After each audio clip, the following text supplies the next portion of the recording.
Hi there, this is Dilip Mehra from the YouTube channel by the name of Pilgrim by Dilip Mehra.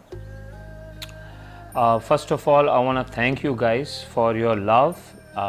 We still like a newborn baby and on YouTube, and but the way you have been receiving all these talks and sending me your love and your comments and encouraging me, it's really touching me here. Thank you very much. And so the idea is of this channel is, of course, there's so many channels out there on YouTube and other avenues of the media which are talking about self-help and religion and lots of things like that and spirituality. I have been pursuing this for last quite a few years from my student life. It's almost now 25, 30 years. And the way I've done for these 25 years is that I have been to a lot of places. That's why we call this channel Pilgrim, because I've been literally traveling by the body and traveling by mind, by spirit, and going from all over the world, going different places, being in religious places, going to spiritual places, and also to a lot of people who have been associated with this, watching them, becoming a part of their group and still watching them from a distance. And whatever this channel would be conveying or communicating is a result of all those journeys, of that research, of whatever is coming from my inner consciousness that I'm putting forward to you. One comment that came, and thank you very much for that, and few more people have said about it, is that they want longer videos, because they say by the time we start really getting into the mood and we reach to this beautiful river of bliss and knowledge and knowing, rather, it stops. So the video, if it is longer, we can go deep. So I said, fine, great. So depth is also what is one of the reasons why we started this channel, because we are missing depth in life. Life is becoming so much of surface, so much of artificial, so much of because of the speed, because of nothing wrong, but it's just, we call in India, in Hindi, Kal Yuga. Kal Yuga is one of the traits, is this, is just becoming more superfluous and more day to day, and just, so in that, somewhere we are losing the connection with the depth. This morning I was just going through a magazine, and the back there was this advertisement for a watch, and it was really beautiful. It says, this watch has seen the deepest frontier. Now that's unique. This watch has seen the deepest frontier. And I think this is what we need to do in our lives. This is what we need to do, and this is what, like in other segments, we were talking about mystics, and we're going to continue that series. We were talking about Mirabai, and there are a lot of mystics in the world. I think these mystics, why they are so unique, is because they saw this deepest frontier, deepest core of their inner consciousness, and that is so very important. And that is why these mystics could connect to a lot of higher dimensions.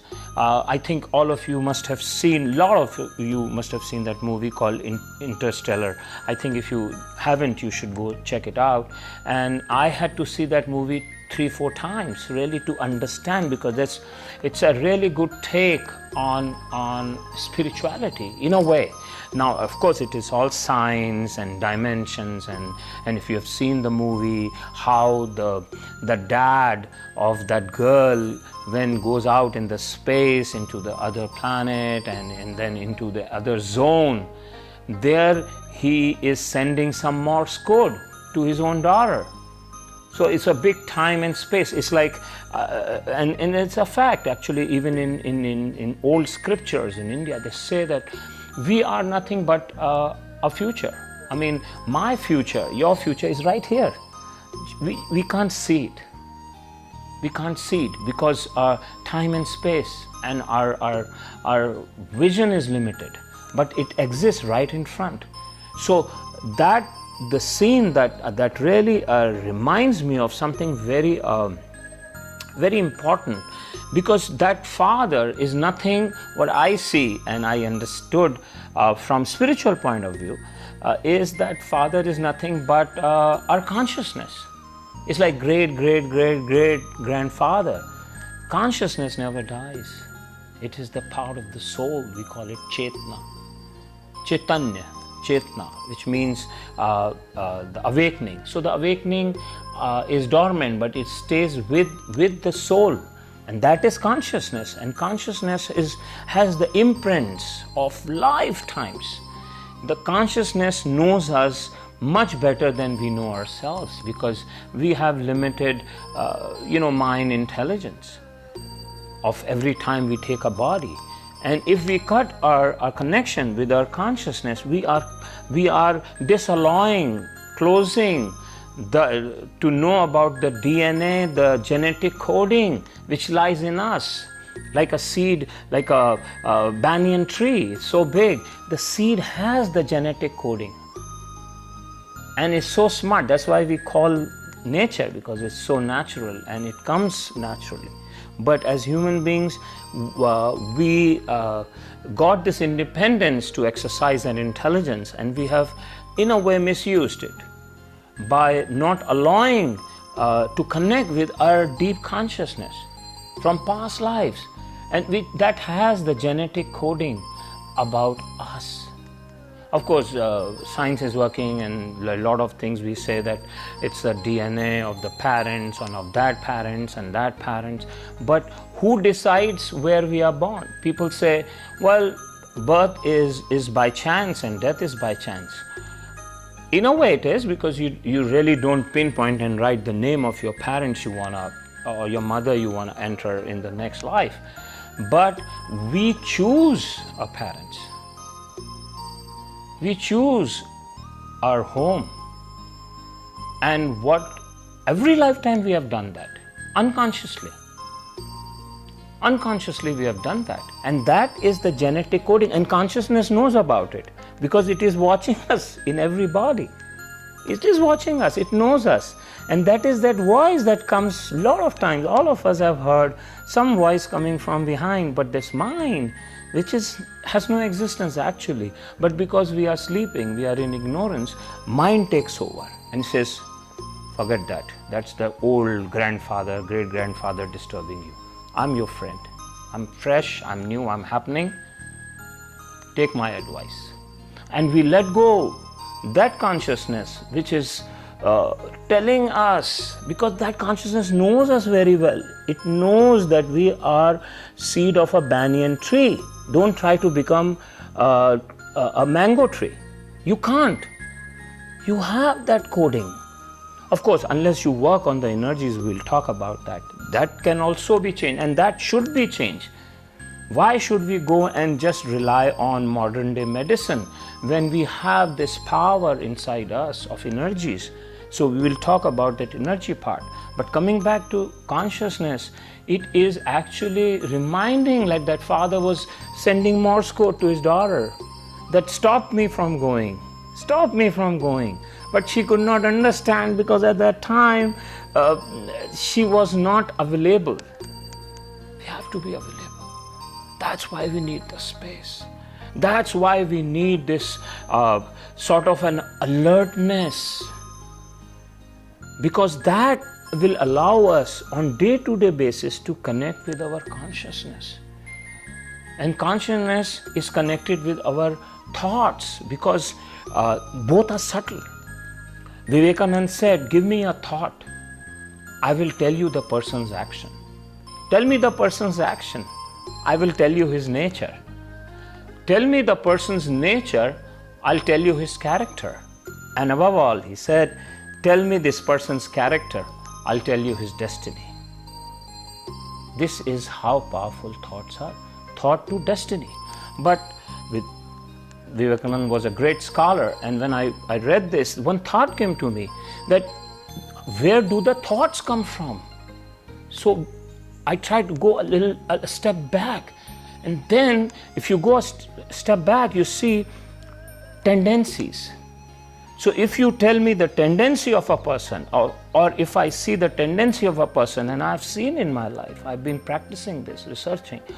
If I know a person's tendency, I can know his thought. And then of course thought to action, action to nature, nature to character, and character to destiny. So tendency will make your character. Because we have these serpents from lifetimes, they are tendencies, they will propel us into a certain direction. Helplessly, a lot of times victims have said, a lot of times people who have done some crime, they have come forward and they have said that, I don't know why I killed this person. That time it just happened to me, or why I did this, or why I did that. A lot of rich people, they end up being caught as shoplifting in stores. I mean, we hear it a lot of time, a lot of celebrities do that. And then they say, actually, I think there is a movie about it also. And people say, I don't know, I just love to go and pick up things. I mean, this person, this lady or man or whoever is a rich guy. He doesn't need to pick up a bottle of perfume or some socks and put it. It's just a thrill. It's all tendencies. And tendency can be decoded if you are connected with your consciousness. Because consciousness deep down has all this history written. You just need to open those sites and they will start sending you the imprints. Okay, this is this, this is this. You don't need to know which lifetime. You don't need to know when, what. When I was, a lot of people say when I was small, once my father hit me, and from that time there's this inborn hate in me. So this we remember because, lifetime, this life. But there's so many other lifetimes. So many other things might have happened. You're not going to go look for that father now. 500 lifetimes before. We are going to find. And even in this lifetime, people are there. I mean, there are all kinds of people. And what we have to do is to make ourselves so alert by connecting with our consciousness that we start working on these tendencies. It might involve forgiving those people. It might involve forgetting. It might involve some sort of spiritual practice. But at least we will be aware, because these tendencies are making us a slave. And without our knowledge, without our control, we are being pulled in that direction. So it's very important to go into these things, because to live, and these things are very important in day-to-day lives. I mean, this is not just some spiritual religious journey that you have to do and become a monk and have a bowl in the hand and sit in Bodh Gaya. No sir, no ma'am, you don't need to. Be who you are, be where you are, but just work on connecting with your inner voice.